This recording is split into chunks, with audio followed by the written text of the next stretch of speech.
hoje não são só barricadas numa entrada de favela, hoje são verdadeiras rodovias obstruídas, porque a capacidade organizativa do Comando Vermelho é maior.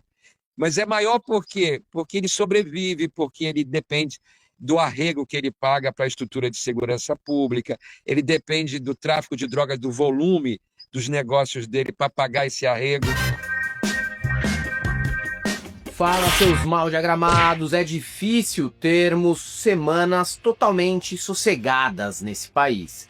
Essa última semana de outubro não poderia ser diferente. Enquanto Lula retornava de uma viagem bem-sucedida à Malásia, na qual se encontrou com Donald Trump, o bicho pegava no Rio de Janeiro. Uma mega operação com a participação de 2.500 homens das polícias militar e civil prendeu mais de 80 suspeitos de integrar o Comando Vermelho e resultou na morte de 128 pessoas até o fechamento desse roteiro por volta das 11 da manhã de quarta-feira, 29 de outubro. Nem todos, evidentemente, são faccionados. Casas foram alvejadas e até cachorros levaram bala no focinho.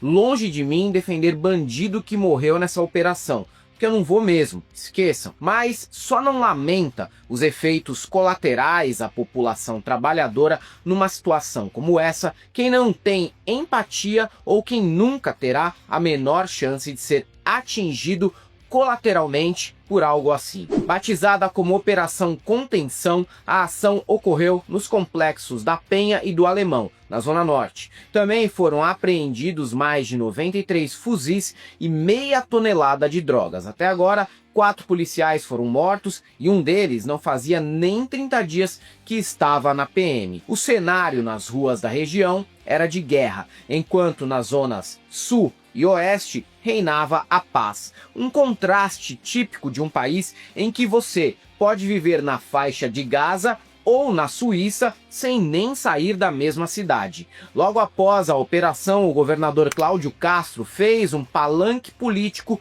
suspeito em cima dos cadáveres e se apressou em dizer que chegou a buscar a ajuda do governo federal para emprestar blindados das Forças Armadas, mas o pedido teria sido negado, porque isso exigiria a aplicação de uma GLO.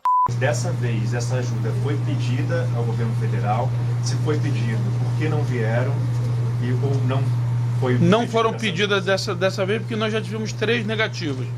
Então nós já entendemos que a política é de não ceder. Falaram que tem que ter GLO, que tem que ter isso, que tem que ter aquilo, que podiam emprestar o blindado e depois não podia mais emprestar porque o servidor que opera o blindado, ele é um servidor federal, então tinha que ter GLO e o presidente já falou que ele é contra a GLO. Traduzindo, ele queria passar por cima de procedimentos padrões para que não assumisse o fracasso do seu próprio governo, que seria escancarado com a interferência federal. Tem método e a ideia é criar um tensionamento entre estados e governo federal, o que já foi encampado pelo Caiado, que disponibilizou tropas de Goiás para auxiliar o Rio de Janeiro. Sim, as mesmas tropas que demoraram mais de um mês para localizar o Lázaro no meio do mato. Fora que Cláudio Castro também se colocou contrário à PEC da Segurança Pública, que ampliava a participação do governo federal na segurança de todos os estados, alegando que o Rio não precisava dessa intromissão. Ou seja, mentiroso e contraditório. E esse tipo de mentira tem o objetivo de jogar no colo do Lula as cenas de guerra que ele mesmo promoveu a céu aberto no Rio.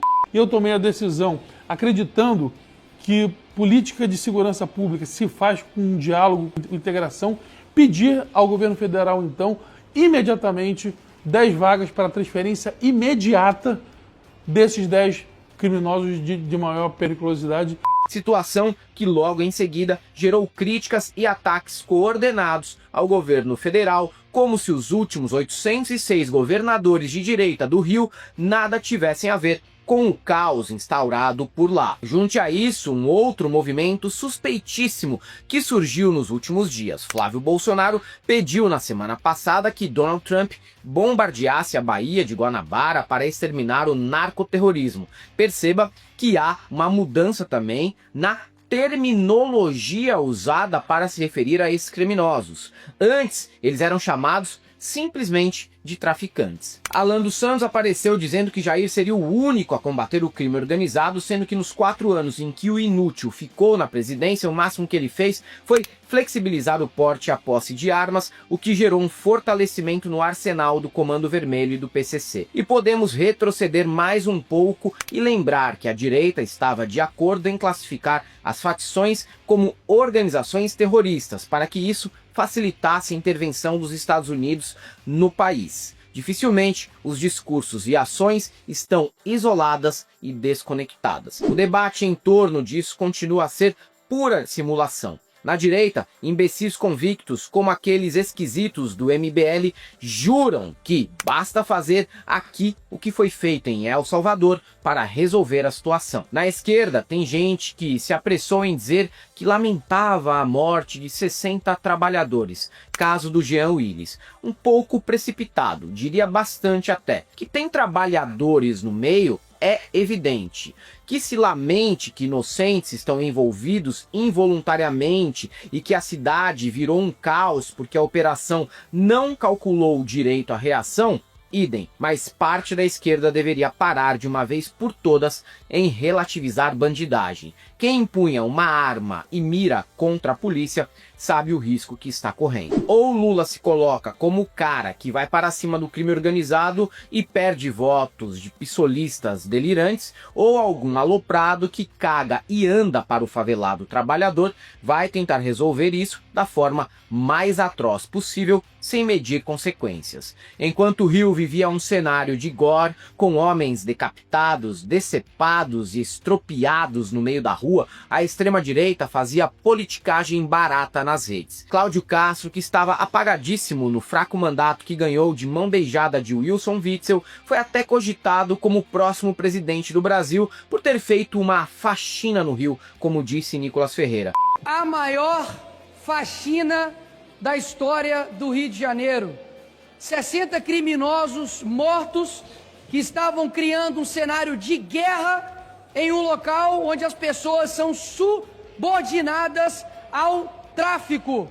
Nicolas também é um cretino mentiroso. Em outro post criticou Lula pelas cenas vistas ontem e ignorou completamente que Cláudio Castro é do PL, o seu partido, e que o presidente dele nunca transformou essas regiões em folheto de testemunha de Jeová. O próprio Gaguinho está orgulhoso com a operação e usando o que aconteceu como capital político para 2026, vendendo a narrativa de que com ele o crime organizado não prospera. É um dia importante para o Rio de Janeiro hoje, a maior operação da história das nossas polícias. Até agora temos 60 criminosos neutralizados, 81 presos e 75 fuzis apreendidos. Eu não tenho dúvida que é um dia que a gente está dando um duro golpe na criminalidade. Difícil acreditar nisso, vindo de um cara que até semana passada era amigo e tirava foto com o deputado estadual TH Joias, fornecedor de armas para o Comando Vermelho. Apesar do seu teto de vidro, ele usa uma fórmula que dá certo em programas policialescos e no Zap Zap. Empilhar corpos e fingir que algo está sendo feito. Morre 60 peões hoje e amanhã o Comando Vermelho arranja outros 100 para colocar no lugar. Se não asfixiar a facção financeiramente e retomar seus territórios com ocupação, nem começa a fazer efeito. Inclusive, o PL tenta jogar no colo do Lula essa situação, mas esquece que o estado do Rio tem uma bancada repleta de políticos do partido, governador também é do partido, a capital tem um prefeito que se bandeou para o lado da extrema-direita e os senadores também são todos do PL. O que, por exemplo, estava fazendo o Romário no momento em que as comunidades da Penha e do Alemão ardiam em chamas.